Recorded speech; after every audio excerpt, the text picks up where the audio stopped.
Hello అండి. America వచ్చిన తర్వాత ఇదే మా ఫస్ట్ ఉగాది మాట. చాలా బాగా సెలబ్రేట్ చేసుకున్నాము. అందుకనే పొద్దున్నే బేగా లేచేసి ఉగాది పచ్చడి, గారెలు, అలానే టెంపుల్ స్టైల్ పులిహోర ఒకటి చేశాను.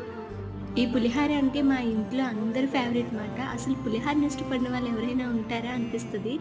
అసలే మనకి ఏ పండగ అయినా సరే పులిహోర మాత్రం వెరీ కామన్. ఇలా ప్రసాదాలు మార్నింగే లేచేసి రెడీ చేసేసుకొని ఇక దేవుడికైతే దండం పెట్టేసుకున్నాను. తెల్లవారుజామునే దండం పెట్టుకుంటే ఆ ఫీల్ వేరేలా ఉంటుంది. ఇప్పుడు మనకి చిన్న చిన్న మామిడికాయలు వస్తూ ఉంటాయి. ఇక్కడ ఆల్రెడీ పండిన మామిడికాయలే దొరికేస్తున్నాయి. ఇక ఈవినింగ్ అయిన తర్వాత మేము టెంపుల్‌కైతే వెళ్ళాము. అక్కడ చాలా ప్రశాంతంగా ఉంది. అసలే టెంపుల్ వైబ్స్ మామూలుగా ఉండవు. పరిమళ మంత్రపుష్పార్చనం సమర్పయామి స్వామినః.